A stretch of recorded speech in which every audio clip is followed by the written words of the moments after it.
तो hello everyone. आज की क्लास में हम पढ़ेंगे बाइनोमियल थ्योरम। ठीक है। तो बाइनोमियल थ्योरम बेसिकली क्या होती है? उसमें बाइनोमियल थ्योरम में बाइनोमियल थ्योरम को पढ़ने से पहले हमें बहुत सारी छोटी छोटी बातों का पता होना चाहिए। ठीक है। तो हम स्टार्ट करेंगे बाइनोमियल थ्योरम। ठीक है, ये हमारे चैप्टर का नाम है। और इसको शुरू करने से पहले कुछ छोटी छोटी बातें जो हमें पता होनी चाहिए। ठीक है। उसमें पहली बात यह है कि हमें पता होना चाहिए कि फैक्टोरियल नोटेशन क्या होता है। सबसे पहली बहुत छोटी सी बात, ठीक है। Factorial notation. Factorial notation factorial notation के हम कैसे समझेंगे? जैसे मैंने कहा, मान लो 5 फैक्टोरियल है। अब इस 5 फैक्टोरियल कैसे लिख सकते हैं? तो 5 इंटू 4 इंटू 3 इंटू 2 इंटू 1, जितना भी फैक्टोरियल फाइंड करेंगे उस नंबर से स्टार्ट करेंगे और 1 तक जाएंगे। ठीक है। अभी मैंने कहा 4 फैक्टोरियल अगर है तो 4 इंटू 3 इंटू 2 इंटू 1, ये हो गया।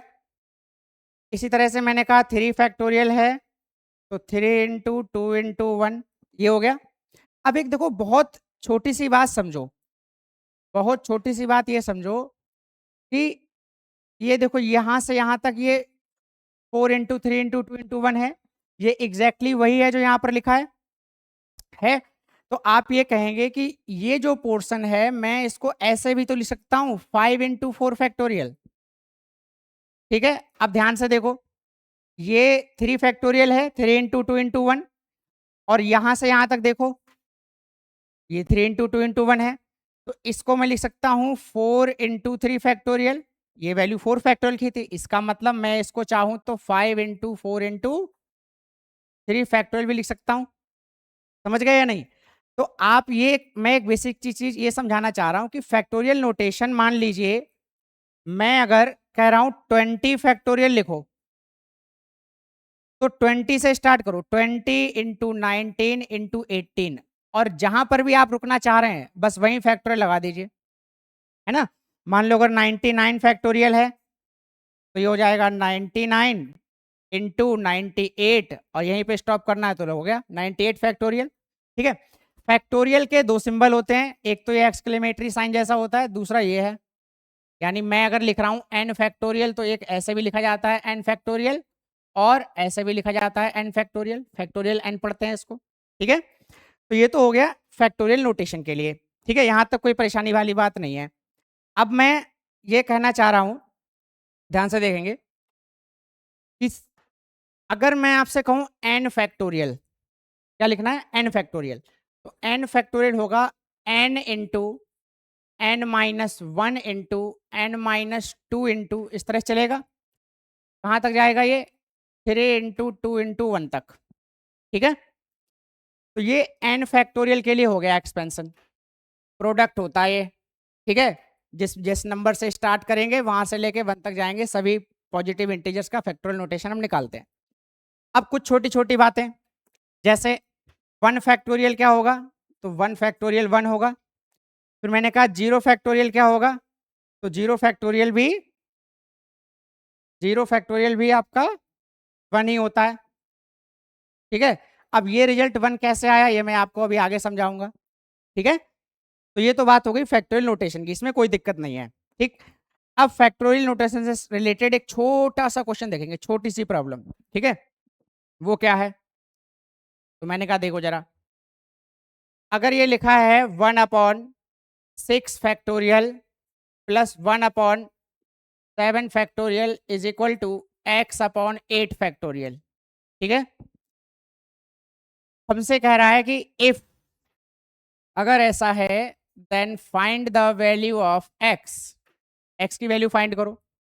तो आप ये कह सकते हो कि सबसे पहले मैंने क्या बताया, देखो बड़े, जैसे ये था, ये 9 फैक्टोरियल है तो मैं 9 को 8 तक ले जा सकता हूँ, 7 तक ले जा सकता हूँ, 6 तक ले जा सकता हूँ, ये मेरे ऊपर है। ठीक है। तो मैंने कहा सबसे बड़ा नंबर देखो कौन सा है यहाँ पे। ठीक। तो आपने कहा सर सबसे बड़ा नंबर है ये 8 फैक्टोरियल। तो मैं इस 8 को ठीक है, और सबसे छोटा कौन सा है, 6 है। तो देखो मैं 8 को 6 तक ले जा सकता हूँ, 7 को 6 तक ले जा सकता हूँ। तो जितने भी बड़े फैक्टोरियल नंबर होते हैं उनको छोटे में कन्वर्ट करते हैं, तो सिंप्लीफिकेशन करना, सिंप्लीफाई करना आसान हो जाता है। तो मैंने कहा ये हो गया 1/6 factorial plus 1/7 into 6 factorial is equal to x/8 into 7 into 6 factorial. ठीक है, और आप बहुत ध्यान से देखेंगे तो 6 फैक्टोरियल सब में कॉमन आ रहा है, तो ये कैंसल आउट हो जाएगा। क्या बचेगा, 1 plus 1/7 is equal to x/8 into 7। ठीक है, तो ये हो गया देखो कितना, 7/8, 8/7 is equal to x/8 into 7, और ये देखो 7 से 7 कैंसिल हुआ, तो x की वैल्यू क्या आ गई, 64। कितना आसान था फैक्टोरियल नोटेशन को समझना और उसको सॉल्व करना, है ना। तो इजी, कोई दिक्कत वाली बात नहीं है, बहुत आसान है। ठीक है, अब देखो ये तो बात हो गई फैक्टोरियल नोटेशन से रिलेटेड। ठीक है, अब मैं ये कह रहा हूं कि इसके बाद आपको बहुत छोटी सी चीज ये पता होनी चाहिए कि कॉम्बिनेशंस क्या होते हैं, क्योंकि देखो बहुत सारे बच्चे ऐसे होंगे जिन्होंने परमुटेशन कॉम्बिनेशन पढ़ रखा है। तो जिन्होंने पढ़ रखा है उनको कोई दिक्कत नहीं है ना। एक चैप्टर आप पढ़ेंगे पीएनसी, ठीक है, परमुटेशन एंड कॉम्बिनेशन। तो उसमें क्या होगा, पीएनसी में परमुटेशन कॉम्बिनेशन दो अलग चीजें होती हैं। अब मैं ऐसा मान के चल रहा हूँ कि किसी बच्चे ने कॉम्बिनेशन नहीं पढ़ रखा, ठीक है, तो अब उसको समझना है कि भाई कॉम्बिनेशन क्या है, क्योंकि कॉम्बिनेशन का यूज करूंगा बाइनोमियल एक्सपेंशन में, तो पता होना चाहिए। तो मैंने कहा देखो कॉम्बिनेशन का मतलब होता है, मान लीजिए आपके पास n ऑब्जेक्ट्स हैं, ठीक है, और उसमें से आपको r ऑब्जेक्ट सिलेक्ट करने हैं, r objects to be selected. ठीक है, r ऑब्जेक्ट सिलेक्ट करने हैं। तो ऐसे आर ऑब्जेक्ट्स को कितनी तरह से हम सिलेक्ट कर सकते हैं। जैसे मान लीजिए आप, मेरे पास 4 लेटर हैं ए बी सी और डी, और मैंने कहा इन 4 में से मुझे 2 ऑब्जेक्ट सिलेक्ट करने हैं। तो दो दो ऑब्जेक्ट में कितनी तरह सिलेक्ट कर सकता हूं, बताओ जरा। भाई मैं कह सकता हूं ए बी हो सकता है, बी सी हो सकता है। अब कोई बच्चा कहे सर ए बी है तो बी ए क्यों नहीं हो सकता, तो भाई बी ए और ए बी एक ही बात होती है कॉम्बिनेशन में, क्योंकि हम ग्रुपिंग कर रहे हैं, हम क्या कर रहे हैं, सिलेक्ट कर रहे हैं। अरेंजमेंट से मतलब नहीं है, अरेंजमेंट होता है परमुटेशन में, परमुटेशन में अरेंजमेंट देखा जाता है, जबकि कॉम्बिनेशन में सिलेक्शन देखा जाता है कि कितनी तरह से उन्हें सिलेक्ट किया जा सकता है। ठीक है, तो सिलेक्शन कॉम्बिनेशन में काउंट होगा और अरेंजमेंट परमुटेशन में काउंट होगा, इस बात को ध्यान रखेंगे। तो मैं ये कह रहा हूं ए बी और बी ए दोनों एक ही बात है, ठीक है, ये एक ओनली वन कॉम्बिनेशन काउंट किया जाएगा, इसको दो नहीं मानेंगे कि सर ए बी हो गया और बी ए हो गया, बिल्कुल नहीं। ठीक है, तो बी सी, अब देखो मैंने क्या बताया, एक तो ए बी हो गया, ए बी हुआ, बी सी हुआ, और क्या हो सकता है सर, आपने कहा सर सी डी भी पॉसिबल है, फिर ए डी भी पॉसिबल है, फिर ए सी पॉसिबल है, फिर बी डी भी पॉसिबल है। इतने तरह से आप दो दो ऑब्जेक्ट को सिलेक्ट कर सकते हो, सिलेक्शन इस तरह से हो सकता है। ठीक है, तो मैं ये कह रहा हूं कि अगर 4 में से 2 ऑब्जेक्ट सेलेक्ट करने हैं, 4 में से 2 ऑब्जेक्ट सेलेक्ट करने हैं, तो 6 तरीके सेलेक्ट कर सकते हैं, 6 पॉसिबिलिटीज आर देयर, 6 मतलब 6 number of ways are there in which we can select 2 object out of 4 at a time, right. तो ये हमारे पास टोटल 6 कॉम्बिनेशंस हो गए, दो दो ऑब्जेक्ट्स के, है ना, 6 कॉम्बिनेशंस हो गए। तो अब इसको मैथमेटिकल, अब मान लीजिए ये तो छोटे, बहुत छोटी सी बात थी कि भाई 4 में से 2 सिलेक्ट करने, बहुत छोटी सी बात थी। तो मैंने इजीली देख लिया कि हाँ भाई इस तरह से सिलेक्ट कर सकते हैं। बट अब मान लो आपके पास 99 ऑब्जेक्ट आ जाएं, कि मैं कह रहा हूं सर 99 ऑब्जेक्ट्स में से 17 ऑब्जेक्ट सिलेक्ट करने हैं, तो कितनी तरह से सिलेक्ट कर पाएंगे। ठीक है, 17 ऑब्जेक्ट सिलेक्ट करने हैं तो कितनी तरह से कर पाएंगे। तो अब यहाँ पे फिर सिलेक्शन करना आपके लिए थोड़ा सा इस तरह से चेक कर पाना, सिलेक्ट कर पाना काफी मुश्किल हो जाएगा। So for that we use formula for combination. ठीक है, तो फिर सीधे मैं फॉर्मूले की तरफ बढ़ रहा हूँ, जिन बच्चों ने नहीं पढ़ रखा है वो इस चीज को अच्छे से समझ लेंगे। ठीक है भाई, कॉम्बिनेशन, तो कॉम्बिनेशन के लिए इस फॉर्मूले का यूज करते हैं।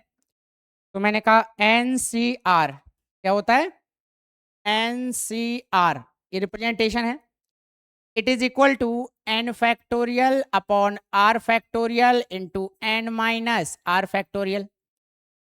और फैक्टोरियल मैंने आपको अभी अभी पढ़ाया है, ठीक है, फैक्टोरियल नोटेशन अभी अभी पढ़ाया है। एक छोटा सा क्वेश्चन का बता देता हूँ। मान लो मैंने कहा 20C5 की वैल्यू निकालनी है, ठीक है, तो ये क्या हो जाएगा सर, 20 फैक्टोरियल अपॉन आर का मतलब हुआ 5 फैक्टोरियल, आर ये है, और n minus R means 20 minus 5, इनका डिफरेंस कितना हो गया 15 फैक्टोरियल। तो कितना आ जाएगा ये, इट विल बी, देखो ये 15 है तो हम 20 को 15 तक लेके जाएंगे, तो मैंने कहा 20 इंटू 19 इंटू 18 इंटू 17 इंटू 16 है ना, और into 15 factorial divided by 5 factorial into 15 factorial. क्या कहते हो? तो ये देखो 15 फैक्टोरियल से 15 फैक्टोरियल कैंसिल आउट हो जाएगा, हो गया, और फिर डिवाइड कर 5 से इसको डिवाइड कर दो, 5 4 जा 20। ठीक, एक सेकेंड, ये 5 फैक्टोरियल है, एक सेकेंड, दिस इज 5 फैक्टोरियल, ठीक है, तो ये 5 फैक्टोरियल है, तो आप इसको लिख लोगे ऐसे, ये कैंसल आउट नहीं होगा, ये हो जाएगा 20 into 19 into 18 into 17 into 16 upon 5 factorial क्या होता है 5 इंटू 4 इंटू 3 इंटू 2। अब आप इसको सॉल्व कर लो, सिंप्लीफाई कर लो, 5 4 जा 20 ये हो गया, और 6 3 जा 18 ये हो गया, इन सब की मल्टीप्लाई कर लो, you will get the value of 20C5, इसकी वैल्यू आ जाएगी। ठीक है, काफ़ी आसान था। तो कॉम्बिनेशन सॉल्व करना आना चाहिए जब हम बाइनोमियल एक्सपेंशन की बात कर रहे होते हैं, क्योंकि उसमें कॉम्बिनेशंस इन्वॉल्व होंगे। अभी आप समझ जाओगे धीरे धीरे कि किस तरह से इन कॉम्बिनेशंस का, फैक्टोरियल्स का मैं यूज करूंगा, ठीक है, बाइनोमियल एक्सपेंशन में, ठीक है। तो वो सब चीज़ें अभी हम देखेंगे। ये तो इंट्रोडक्शन था फैक्टोरियल नोटेशन के लिए और कॉम्बिनेशन के लिए, ठीक है। अब बात करते हैं बाइनोमियल एक्सपेंशन की, जिसे हम बाइनोमियल थ्योरम के नाम से जानते हैं। बाइनोमियल एक्सपेंशन की बात करेंगे जिसे हम बाइनोमियल थ्योरम के नाम से जानते हैं। ये क्या होता है, देखो जरा, ये क्या होता है। तो देखो मैंने कहा x प्लस ये a की होल पावर n, ठीक है। तो ये देखो बाइनोमियल क्यों कहा गया, क्योंकि इसमें दो टर्म्स हैं, तो दो टर्म्स की n पावर है, ठीक है, मतलब एक दो बाइनोमियल है, उसकी होल पावर n है, तो उसको एक्सपेंड करना है, तो उसका एक्सपेंशन कैसे लिखेंगे। तो देखो मैं समेशन की फॉर्म में अगर लिखूं तो मैं कह सकता हूं r इज इक्वल टू 0 से n तक, it will be n C R x to the power n minus r into a to the power r। This is the binomial expansion, ठीक है। इसको आप एक्सपेंड करेंगे, सभी टर्म्स को अगर लिखेंगे तो देखो r की वैल्यू 0 से स्टार्ट करनी है, और सबसे इंपॉर्टेंट बात, अभी आपको एक एक करके एक एक चीज बताऊंगा।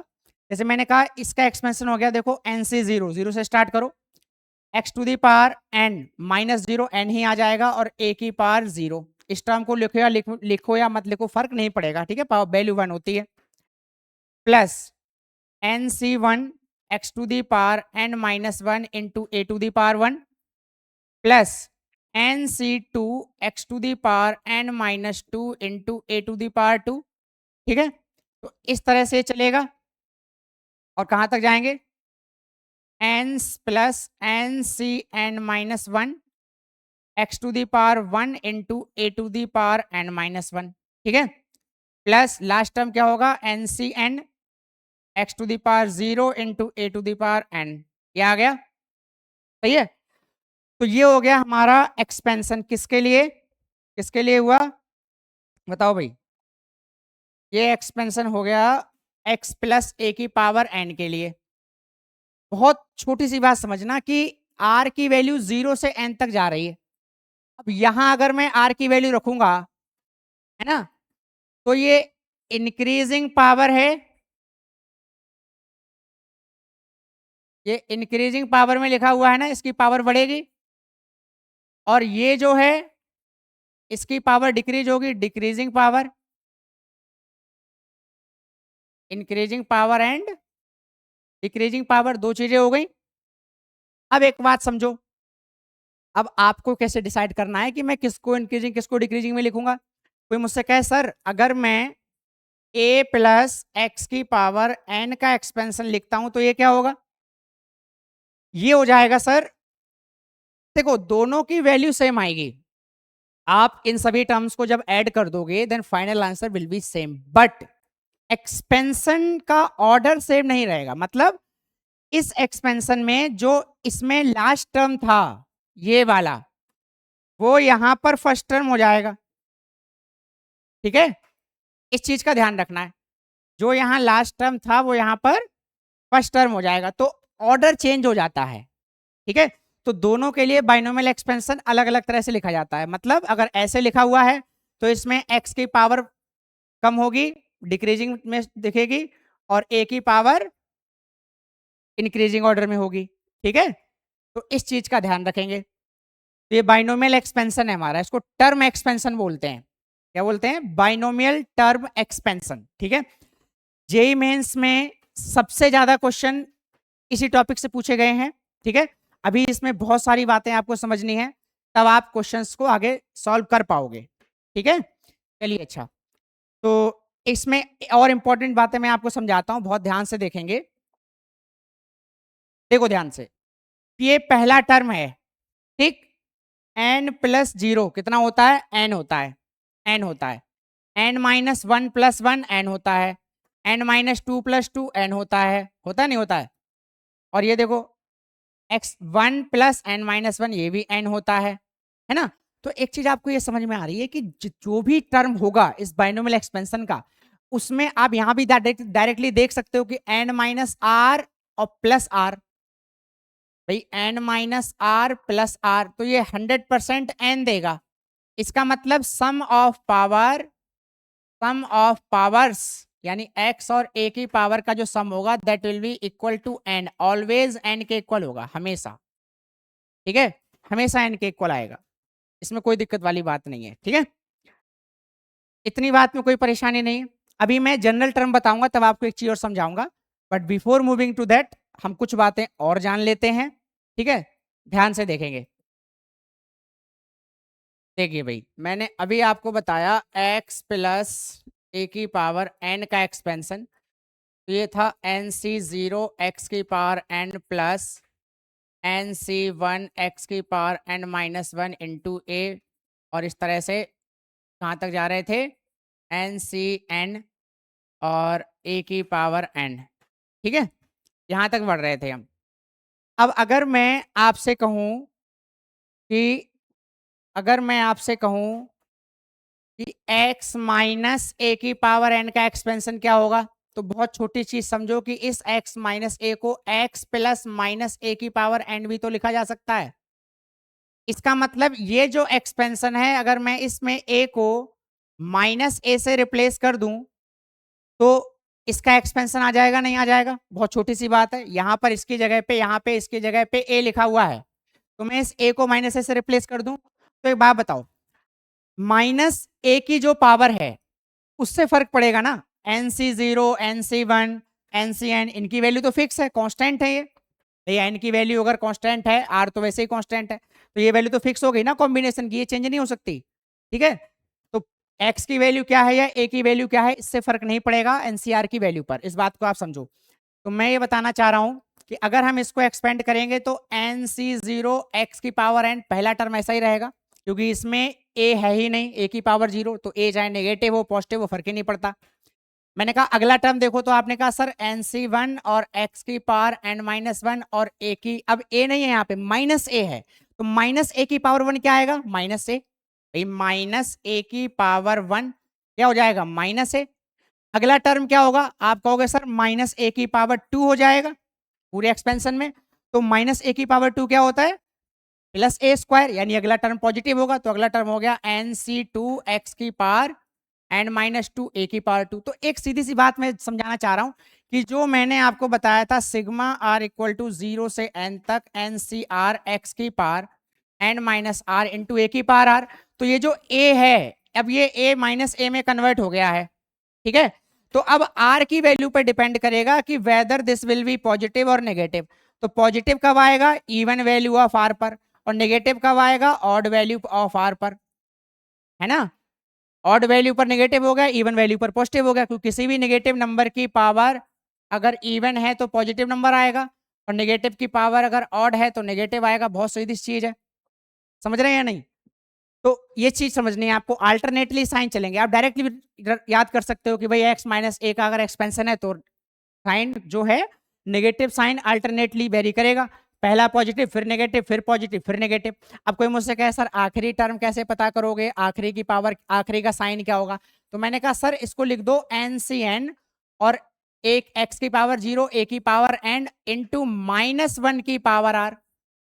देखो ये जो है ना, ये जो यहाँ लिखा हुआ है ये चीज, ये -a की पावर r जो है, इसमें अगर मैं -1 बाहर ले लेता हूं तो -1 की पावर r इंटू a की पावर r आ जाता है, तो ये -1 की पावर r है ना। तो अब इस r पर डिपेंड करेगा, तो मैंने इस -1 को सेपरेट कर दिया ताकि आपको कोई कंफ्यूजन ना हो, ठीक है। अब r यहाँ पर क्या है, r की वैल्यू मैं n ले रहा हूं, तो सीधे सीधे इसको आप n भी लिख सकते हो, आखिरी पावर तो n हो जाएगी ना, इसको n लिख दो सीधे सीधे, ठीक है। तो n की वैल्यू पे डिपेंड करेगा कि लास्ट टर्म हमारा पॉजिटिव है या नेगेटिव है, ऑड है तो नेगेटिव हो गया, इवन है तो पॉजिटिव हो गया। बहुत सीधी चीज है, कोई परेशानी वाली बात नहीं है इसमें, ठीक है।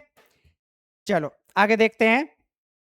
इसके बाद इसमें कोई दिक्कत नहीं है, चलो देखो आगे देखते हैं। तो मैंने कहा बहुत ध्यान समझेंगे। अब ये दो इक्वेशन है मेरे पास, ठीक है, ये मेरे पास दो इक्वेशन है, एक पॉजिटिव के साथ है और एक नेगेटिव के साथ है। अब इन दो इक्वेशन से कुछ इंपॉर्टेंट रिजल्ट निकल के आएंगे, उन रिजल्ट को भी आपको समझना होगा। अब उससे पहले एक छोटी सी बात आपको और समझा देता हूं, ठीक है भाई, कि इस एक्सपेंशन में नंबर ऑफ टर्म्स कितने होंगे। देखो ध्यान से, इसमें नंबर ऑफ टर्म्स कितने होंगे। देखो ये 0 से स्टार्ट हुआ है, ठीक है, ये 0 से स्टार्ट हुआ है और कहां तक जा रहा है, n तक। तो मैंने कहा 1 से लेके n तक n नंबर होते हैं, n टर्म्स हुए, बट 0 से स्टार्ट हो रहा है, एक टर्म और एक्स्ट्रा हो गया। तो मैंने कहा टोटल नंबर ऑफ टर्म्स कितने हो गए सर, n प्लस 1 टर्म्स। कितने हुए, n प्लस 1 टर्म्स, ठीक है, टोटल n प्लस 1 टर्म्स हो जाएंगे। तो यहां तक कोई भी दिक्कत वाली बात नहीं है, ठीक है। अब दो रिजल्ट यहां से समझो वेरी इंपॉर्टेंट। मैंने कहा लेट इट बी इक्वेशन 1 और लेट इट बी इक्वेशन 2, तो इक्वेशन आ गई। अब देखो जरा पहला रिजल्ट, मैंने कहा ऑन एडिंग इक्वेशन 1 एंड 2, दोनों को ऐड कर दीजिए। तो आप कहेंगे सर अगर मैं दोनों को ऐड कर रहा हूं तो रिजल्ट कुछ इस तरह से बनेगा, x प्लस a की power n plus x minus a की पावर n। बताओ ठीक है ना। तो अब अगर आप ध्यान से देखोगे तो सीधे सीधे आप एक बात को क्लियरली समझ सकते हो कि NC0 ये दोनों पॉजिटिव हैं, तो ये डबल हो जाएंगे, 2 टाइम्स ऑफ NC0 x की पावर n। ये आ गया। अब ये पॉजिटिव ये नेगेटिव, तो ये तो कैंसल आउट हो गए, देखो हो गया ना। तो यहाँ क्या बचेगा, फिर अगला टर्म बचेगा जो कि होगा NC2 और x की पावर n माइनस 2 a की पावर 2। तो इस तरह से चलेगा, ये जाएगा। अब आखिरी टर्म कहां पर होगा ये हम ऐसे नहीं बता सकते जब तक हमें n की वैल्यू नहीं पता चलेगी, है ना। तो ये इसको हम बोलते हैं odd term, sorry even terms. इसमें देखो 0 2 4 ये सब इवन आ रहे हैं, तो हम इसको इवन में कंसिडर करते हैं, इनको बोलते हैं इवन टर्म्स। क्या बोलते हैं, इवन टर्म्स कहते हैं, ठीक है, even terms of the expansion. R की वैल्यू पे डिपेंड करेगा। अगर मैंने इक्वेशन 1 में से इक्वेशन 2 को माइनस कर दिया, समझो बात को, तो अगर मैंने माइनस कर दिया तो माइनस करने पे देखो ये वाले कैंसिल, ये कैंसिल हो जाएगा इससे, ये ऐसे ही रहेगा, ये ऐसे ही रहेगा, ठीक है। तो अब आपको पता चलेगा कि भाई अगर मैं सब्ट्रैक्ट कर रहा हूं तो जितने भी इवन आर वाले, मतलब आर की वैल्यू जहां पर इवन है वो सारे टर्म्स कैंसिल हो जाएंगे, ऑड वाले रह जाएंगे। तो देखो ये और ये ऐड हो जाएंगे सब्ट्रैक्ट करने पे, तो आप कहोगे result will be x plus a की power n minus x minus a की power n is equal to 2 times of NC1 x की पावर n माइनस 1 a की पावर 1 प्लस NC3 x की power n minus 3 into a की power 3, ठीक है। तो इस तरह से ये ऑड वाले आ गए सारे, देखो 1 आया, 3 आया, 5 आएगा, 7 आएगा। तो ये ऑड टर्म्स हो गए, ये सभी ऑड टर्म्स हो गए, ठीक है, ये सारे ऑड टर्म्स हो गए। अब फिर यहाँ पे कुछ अच्छी बातें समझने वाली हैं। क्या अच्छी बात है उस बात को ध्यान से देखेंगे भाई। क्वेश्चन जब एग्जाम में आता है तो वो कई तरह से पूछ सकते हैं, तो सभी लैंग्वेज में सभी चीज़ों में आपको अच्छे से पता होना चाहिए। मैं एक बात ये कहना चाह रहा हूँ भाई, जैसे ये एक एक्सपेंशन है, देखो ये इसका एक्सपेंशन दे रखा है ये पूरा, ठीक है। अब क्वेश्चन जब आता है तो उसकी फॉर्मेट होती है, तो आपको देख के पता चलता है ना। जैसे मान लीजिए आपसे क्वेश्चन में पूछ ले कि सर NC0, ध्यान से देखना NC0, ठीक है, और यहाँ पे एक सेकेंड, हाँ, NC0 प्लस NC2 और 3 की पावर 2 प्लस NC4 3 की पावर 4, इस तरह से चल रहा है, समझ रहे हैं या नहीं। अब इसकी वैल्यू निकालनी है, कैसे निकालेंगे, तो मैंने कहा बहुत ध्यान से देखो, इसमें और इसमें क्या चीज आपको एक जैसी लग रही है भाई, NC0 NC2 ये एज इट इज चल रहा है। अब x यहाँ पर है बट x यहाँ नहीं है, तो x कैसे हटेगा, मैंने कहा बहुत अच्छी बात है भाई, x को 1 से रिप्लेस कर दो, x को 1 से रिप्लेस कर दो, है ना। और a की वैल्यू क्या आ रही है, 3 आ रही है, तो आप कहोगे सर a को 3 से रिप्लेस कर दो, a को 3 से रिप्लेस कर दो, ठीक है। तो अगर क्वेश्चन में n की वैल्यू कुछ दे रखी है तो उसके अकॉर्डिंग फिर आपकी बाइनोमियल सीरीज बन जाती है, और बाइनोमियल सीरीज से हम उसमें फिर प्रॉपर्टी लगा के सॉल्व कर लेते हैं, ठीक है। अगर देखो ये इसकी वैल्यू इधर निकल आएगी, इसकी वैल्यू ये निकल आएगी, ये तो आसानी से निकल आएगी, है ना। बाइनोमियल सीरीज फिर अलग टाइप से क्वेश्चन बनता है, बट अभी मैं आपको बताना चाह रहा हूं कि अगर इस तरह से फॉर्मेट में कोई भी वैल्यू पूछी जाती है तो हम डायरेक्ट वैल्यू पुटिंग करते हैं। इसमें अगर आप प्रॉपर्टी लगाने बैठ जाओगे तो ये आपके लिए कॉम्प्लिकेट बन जाएगा। मैंने कहा सीधे x को 1 कर दो, a को 3 कर दो, आंसर आ गया, ये वैल्यू निकल के आ गई। सिमिलरली ऑड में भी पूछ सकते हैं, ठीक है, सिमिलरली ऑड में भी पूछ सकते हैं, है ना। तो अब आपको क्वेश्चन में जब गिवन होती है वैल्यूज तो उसके अकॉर्डिंग देखना पड़ता है कि यहाँ हमारा इवन में चल रहा है या ये ऑड में चल रहा है, किस तरह से चल रहा है, उसके बेसिस पर हम अपना देखते हैं कि भाई वैल्यू कहाँ पुट करनी है, कैसे पुट करनी है, क्या वैल्यू रखनी है, ठीक है। तो ये सारी चीजें माइंड में रखना बहुत इंपॉर्टेंट है। ये जो मैं बता रहा हूँ यहाँ से क्वेश्चन आते हैं, 100% क्वेश्चन बनता है, एक क्वेश्चन आना ही आना है हर शिफ्ट में, और कई बार तो दो दो भी पूछे गए हैं बाइनोमियल थ्योरम से, और टर्म एक्सपेंशन से क्वेश्चन जरूर आता है, ठीक है। अभी तक सबसे ज्यादा number of question term expansion से ही पूछे गए हैं, ठीक है। चलिए अच्छा, तो अब हम आपको बताते हैं कि जनरल टर्म क्या होता है। General term, general term, general term in the expansion of, general term in the expansion of x plus a to the power n। इस बाइनोमियल एक्सपेंशन में जनरल टर्म कैसे निकालेंगे, ठीक है।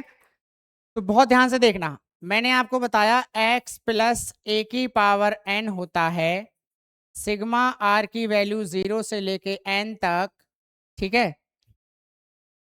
NC0 NCR और x की power n minus R into A की power r, ये होता है, ठीक है। तो अब जनरल टर्म कैसे निकालेंगे, मैंने कहा एक छोटी सी बात, बहुत छोटी बात समझो, कि अगर मैं फर्स्ट टर्म निकाल रहा हूं, ठीक है, अगर मैं फर्स्ट टर्म फाइंड कर रहा हूं, तो मैंने कहा टर्म 1, पहला टर्म कब निकलेगा, जब मैं r की वैल्यू 0 रखूंगा, बात समझो, ठीक है। पहला टर्म कब निकलेगा, जब मैं r की वैल्यू 0 रखूंगा। सेकेंड टर्म कब निकलेगा, एट r इक्वल टू 1 पर। तो जो मैं r की वैल्यू रख रहा हूं उससे एक ज्यादा टर्म निकलेगा, मतलब अगर मैंने कहा मुझे 9th टर्म निकालना है, तो 9th टर्म कब निकलेगा, r की वैल्यू 8 रखने पर, है ना।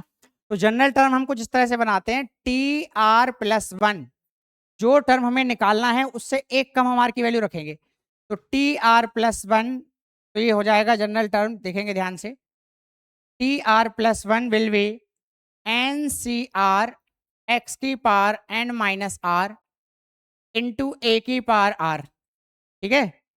ये जनरल टर्म है, किसी भी बाइनोमियल एक्सपेंशन के लिए जनरल टर्म का ये फॉर्मूला है, ठीक है। अब इसका यूज कैसे करते हैं ये भी पता होना चाहिए। तो जस्ट जनरल टर्म के फॉर्मूले का यूज कैसे करेंगे, बहुत ध्यान से देखना है बस बात को, ठीक है भाई। देखो जरा जनरल टर्म का फॉर्मूला कैसे यूज होगा। तो मैं ये कह रहा हूं कि एक बहुत छोटा सा क्वेश्चन कि मैंने लिखा 3x प्लस 1/x² है ना, इसकी पावर 29 है। अब मैं कह रहा हूं इसके लिए जनरल टर्म लिखो, पहले जनरल टर्म निकालो, फिर जो हमसे पूछा जाएगा वो हम आगे सॉल्व करते रहेंगे उसके अकॉर्डिंग, ठीक है। तो जनरल टर्म देख लेते हैं।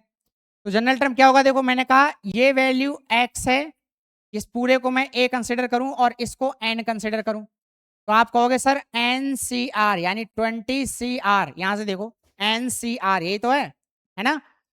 पहला टर्म क्या है 3x, तो मैंने कहा 3x की power n-r that is 29 - r, और यहां पर a क्या है 1/x², तो मैंने कहा 1/x² की पावर r।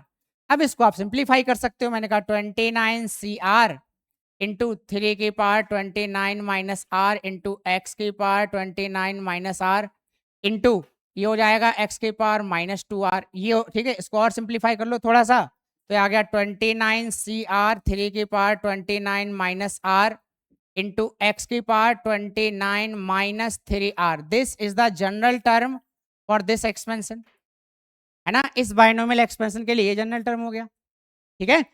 तो इस तरह से आपको समझना होता है। अब फिर छोटी छोटी बातें आती हैं, ठीक है, कि क्वेश्चन में अब क्वेश्चन कई तरह से पूछ लेते हैं, तो मैं आपको अब जनरल टर्म पे एक दो क्वेश्चन करा रहा हूँ, ठीक है, जो जेई में ऑलरेडी आए हुए हैं, बहुत ध्यान से देखिएगा, ठीक है। जेई के PYQs जो ऑलरेडी पूछे गए हैं वो मैं आपको करा रहा हूँ, जनरल टर्म पर बेस्ड कैसे करने होते हैं। बहुत आसान से क्वेश्चन है, ठीक है। देखो जरा PYQs में आपको करा रहा हूँ, है ना। चलिए, तो एक बहुत छोटा सा क्वेश्चन है 2026, ठीक है, में पूछा गया है अप्रैल 2026 शिफ्ट 2 में, ठीक है। देखो जरा क्या है क्वेश्चन। क्वेश्चन कह रहा है कि the coefficient of, we have to find the coefficient of x² in expansion of 2x² plus 1/x की होल पावर 10, ठीक है। इसका कोफिशिएंट निकालना है, ठीक। तो बहुत ध्यान से देखेंगे, मैं कह रहा हूं x², ठीक है, x², देखो जरा x² का कोफिशिएंट। अब कोफिशिएंट होता क्या है ना। तो किसी भी टर्म में जैसे मैंने कहा x² कोफिशिएंट निकालना है, तो अगर इसका x² का जो भी टर्म होगा, ठीक है, तो x² के अलावा अदर देन x² जो भी नंबर से मल्टीप्लाई होती हुई आपको दिख रही हो, वो पूरा का पूरा एज अ कोफिशिएंट ही काउंट होता है, ठीक। पहली चीज तो मैंने कहा देखो ध्यान से, सबसे पहले इसका निकालो भाई जनरल टर्म। तो आपने कहा सर जनरल टर्म क्या होगा, तो ये हो जाएगा देखो NCR that is 10CR into पहला टर्म क्या है 2x², तो 2x² इसकी पावर n-r इंटू 1/x की पावर r, ठीक है। थोड़ा सिंप्लीफाई करेंगे इसको, तो 10CR इंटू 2 की पावर 10 - r, ये हो गया x की पावर 20 - 2r इंटू एक्स की पावर -r, ठीक। तो ये सीधे सीधे बन जाएगा 10CR इंटू 2 की पावर 10 - r इंटू एक्स की पावर 20 - 3r। समझ गए या नहीं। अब जरा बात को समझो कि मैंने कहा मुझे क्या चाहिए, मुझे चाहिए ये वैल्यू कितनी, 2 चाहिए, क्योंकि यहाँ पे लिखा है x²। तो मैंने कहा 2 कब बनेगी, तो आपने कहा सर 2 बनेगी जब मैं 20 - 3r को 2 के इक्वल रख दूं, तो पता चल जाएगा कि r की कौन सी वैल्यू रखने पर 2 बन रही है, x की वैल्यू x की पावर 2 चाहिए। तो ये हो गया 20 - 2 इज इक्वल टू 3r, तो r इज इक्वल टू आ जाएगा 6, ठीक है। तो r की वैल्यू 6 रखने पे आएगा। अब एक चीज समझो, कोफिशिएंट क्या है, कोफिशिएंट क्या है ये भी तो पता होना चाहिए सर। तो कोफिशिएंट तो ये है ना, x की पावर का कोफिशिएंट चाहिए, तो मैंने कहा x छोड़ दो, जो बचा ये पूरा कोफिशिएंट है, समझ रहे हैं या नहीं। तो मैंने कहा कोफिशिएंट ऑफ x², तो आपने कहा सर x² तो तब बनेगा जब r की वैल्यू 6 रखेंगे, है ना। तो इस पोर्शन में r की वैल्यू 6 रख दो, तो क्या हो जाएगा 10c6, ठीक है, इंटू 2 की पावर 10 - 6 यानी 4 होता है। ठीक, तो 10c6 की वैल्यू निकाल लो सर, आपका आंसर आ गया। आपने कहा 10c6 कैसे होगा सर, तो मैंने कहा 10 into 9 into 8 into 7 upon 6 factorial, चाहो तो चलो लिख देता हूं मैं, अपॉन में 10 - 6 कितना होता है 4 फैक्टोरियल, तो 4 इंटू 3 इंटू 2 इंटू 1 और इंटू 6 फैक्टोरियल। तो देखो 6 फैक्टोरियल 6 फैक्टोरियल कैंसिल हो गया, ये बचा 2 की पावर 4। अब इसको आप सिंप्लीफाई कर लो, ठीक है, तो आपका आंसर आ जाएगा जो भी होगा। समझ गए या नहीं? तो कितना आसान था ये, जेई में सोचिए इतना आसान क्वेश्चन जेई में आया हुआ है, सीधे सीधे जनरल टर्म पर बेस। ठीक, तो आज की क्लास हमारी इतनी ही रहेगी, ठीक है, इसके बाद हम बाद में देखेंगे और दूसरे लेक्चर में पढ़ेंगे और सारे कुछ बहुत सारे क्वेश्चन आए हुए हैं, बहुत बढ़िया बढ़िया, बहुत ही अच्छे अच्छे क्वेश्चन आए हुए हैं बाइनोमियल एक्सपेंशन से, बहुत इजी बहुत आसान। मैं आपको बताऊं ये एक ऐसा टॉपिक है बाइनोमियल, स्कोरिंग है, इजी है, ठीक है, और बहुत ज़्यादा फॉर्मूले भी नहीं है, बस छोटी छोटी चीज़ें समझनी है, कुछ प्रॉपर्टी सीखनी है, एक्सपेंशन से रिलेटेड इंपॉर्टेंट टर्म्स याद रखने हैं, ये सब चीज़ें माइंड में रहेंगी तो डेफिनेटली आप बहुत ही जल्दी इस क्वेश्चन को सॉल्व कर लेंगे और विद इन सेकेंड आंसर आ जाता है। प्रॉपर्टी से बेस अगर क्वेश्चन है तो बहुत आसान होता है। तो चैप्टर स्कोरिंग है, इजी है, ठीक है, तो अभी इसको यहीं तक समझेंगे। थैंक यू सो मच, अगले लेक्चर में फिर मिलेंगे, ठीक है।